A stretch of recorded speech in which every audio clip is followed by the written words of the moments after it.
கடந்த 1000 நாட்களாக சாதி மதங்களை கடந்து மிகவும் அமைதியான முறையில் தங்களுடைய வாழ்வாதாரத்தை காப்பதற்காகவும் விவசாயத்தை காப்பதற்காகவும் சென்னை, காஞ்சிபுரம், திருவள்ளூர், செங்கல்பட்டு போன்ற பகுதிகளுக்கு வெள்ளம் ஏற்படாமலும் அதே நேரத்தில் மிக கடுமையான வெப்ப அலையிலும் காப்பதற்கான ஒரு மிக மிக உன்னதமான போராட்டத்தை ஏகனாபுரத்தில் பரந்தூர் பசுமை விமான எதிர்ப்பு குழுவினர் அந்த மக்கள் நடத்தி வருகிறார்கள்.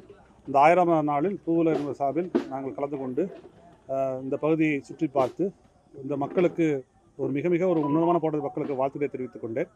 இந்த விமானம் வர வேண்டாம் என்பதுதான் எல்லோருடைய நிலைப்பாடும் எல்லோருடைய வேண்டுகோளும். தமிழ்நாட்டில் இருந்த பல்வேறு அரசியல் கட்சிகள் கடந்த 3 ஆண்டுகளில் இந்த பகுதிக்கு வந்து தங்களுடைய ஆதரவுகளை தெரிவித்துள்ளார்கள்.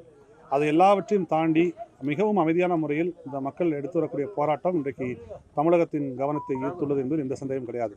இந்த பகுதியில் வாழக்கூடிய மக்கள் ஒருவரும் விமானம் வேண்டாம் என்று சொல்லவில்லை. ஆனால் இங்கே இருக்கின்ற ஒரு மிகப்பெரிய ஒரு 22 ஏரி, 3000க்கும் மேற்பட்ட விவசாய விளைநிலங்கள் அழித்துவிட்டு வருகின்ற ஒரு விமான நிலையம் தேவையில்லை என்றுதான் மக்களும் சரி நாங்களும் சரி சொல்லி வருகிறோம். சென்னை விமானத்துக்கு மிக அருகாமல் இருக்கக்கூடிய அந்த ஓடி என்று சொல்லக்கூடிய ஆஃபீஸர்ஸ் ட்ரைனிங் அகாடமியில் 700 ஏக்கர் இருக்குது. அந்த 700 ஏக்கர் எடுத்தாலே இப்போது இருக்கின்ற விமானத்தை விரிவாக்கம் செய்ய முடியும். அது தவிர மதுரை, திருச்சி, கோவை, தூத்துக்குடி போன்ற விமானங்கள் விரிவாக்கம் செய்யப்படுகின்றன. அந்த விமானத்தை விரிவுபடுத்தினாலே பரந்தூர் விமானம் தேவையில்லை என்கிற நிலை நிச்சயமாக வரும். இந்த பகுதியில் வாழக்கூடிய மக்கள் முன்னெடுத்துள்ள இந்த போராட்டம் அவர்களுக்கான போராட்டம் மட்டுமல்ல, அவருடைய வாழ்வாதாரத்தை தற்சார்பை காப்பதற்கான போராட்டம் மட்டுமல்ல, சென்னையை காப்பதற்கான போராட்டம். இன்றைக்கு ஆளக்கூடிய அரசு சொல்லி வருகின்ற திராவிட மாடல் வளர்ச்சி திட்டம் என்கிற விஷயத்தை உறுதிப்படுத்துகின்ற ஒரு போராட்டமாக இந்த போராட்டம் உள்ளது. ஏனென்றால் திராவிட மாடல் வளர்ச்சி என்பது பரந்துபட்ட வளர்ச்சி தான், குவிக்கப்பட்ட வளர்ச்சி அல்ல. அப்போ பரந்தூர் விமானம் வந்தால் மற்ற விமானங்களின் விரிவாக்கம் தடைப்படும், அந்த பகுதியின் வளர்ச்சி தடைப்படும் என்பதில் நிச்சயமாக நம்மால் சொல்ல முடியும்.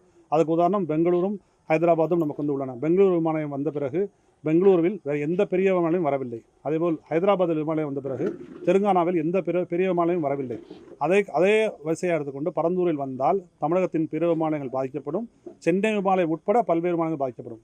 அதற்கான ஒரு போராட்டத்தை மக்கள் முன்னெடுத்துள்ளார்கள்.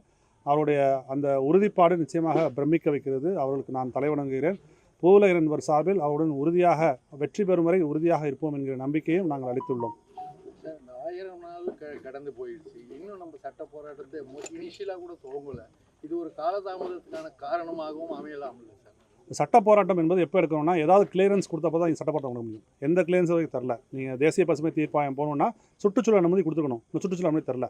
அதுக்கான ஸ்டடின்னு வந்து ஆரம்பிக்கலை. அப்போ நீங்கள் ஹைகோர்ட்டுக்கு போனால் டிஜிசின்னு சொல்லக்கூடிய director general of civil aviation அந்த கிளியரன்ஸ் கொடுத்துக்கணும். அதுவும் கொடுக்கல. எந்த கிளியரன்ஸுமே தெரியல. நிலம் கையப்படுத்துறதுக்கு ஒரு நோட்டீஸ் கொடுத்துருக்காங்க, அவ்வளோதான்.